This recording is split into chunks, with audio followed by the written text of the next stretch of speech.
Since September 1st, nearly all abortions have been banned in the state of Texas.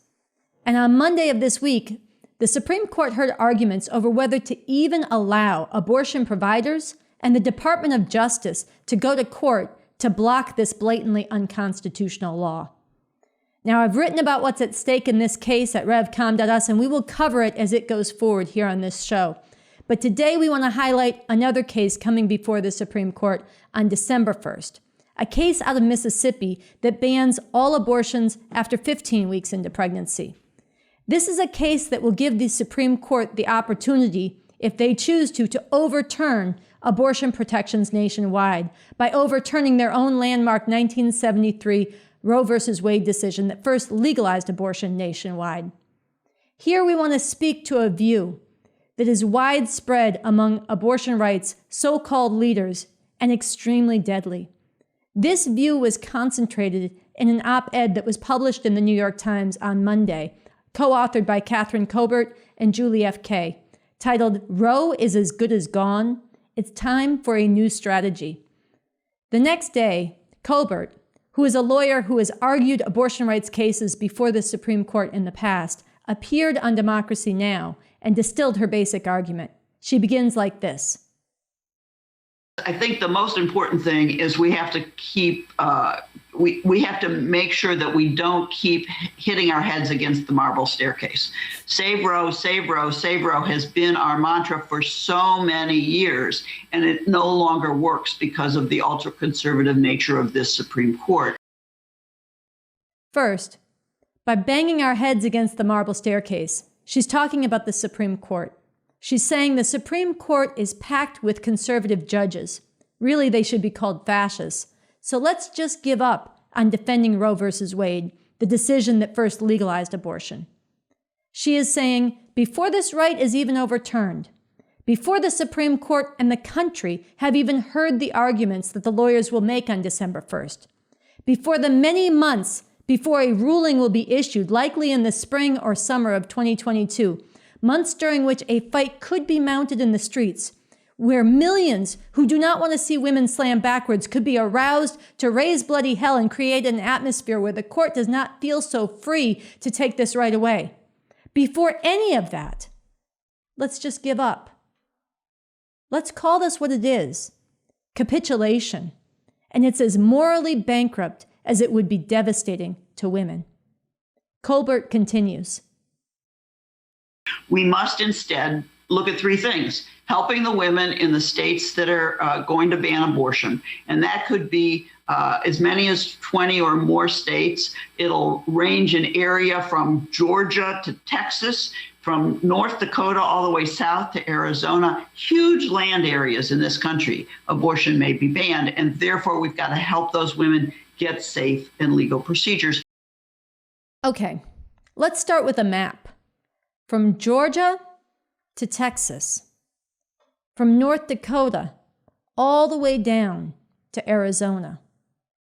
She is openly saying, let's just let the state force every single woman and girl in this entire swath of the country to have a child every time they become pregnant, whether or not they want a child, no matter what else they have planned with their lives, and no matter how much devastation this might cause.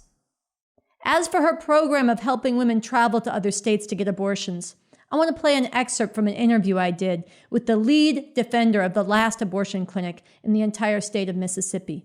While she's not speaking directly to Kolbert, her argument holds. And I just want to remind everybody that we're the poorest state in the nation here. Women can barely afford to get to Jackson. Some can't. We're the only clinic in the state.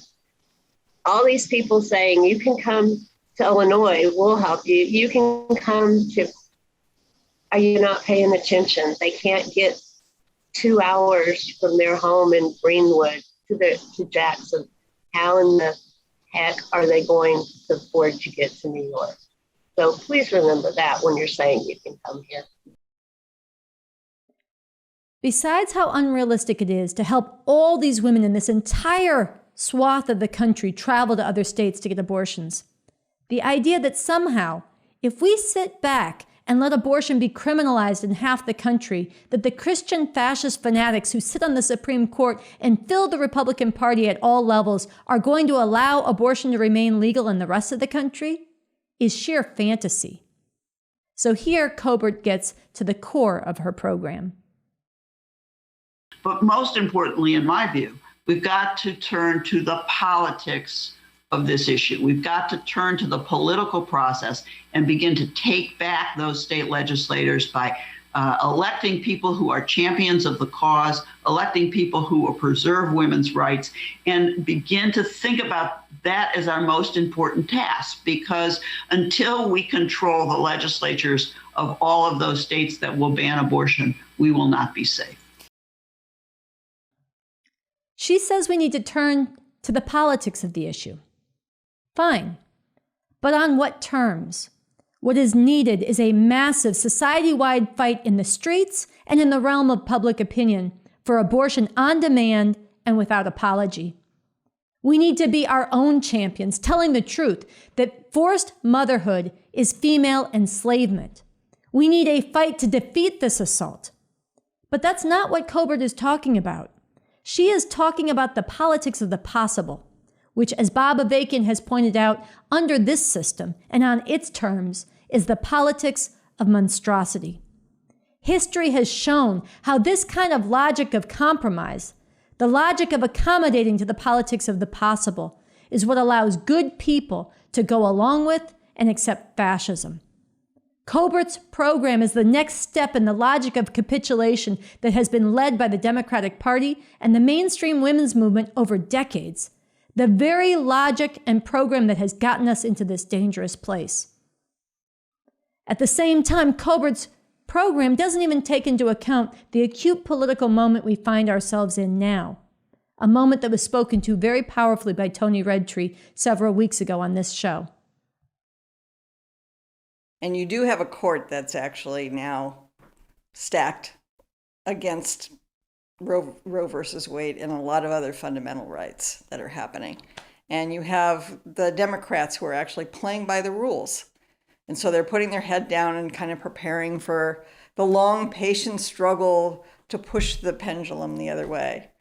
And there's a basic thing wrong with this argument, which is actually this is not a pendulum swing.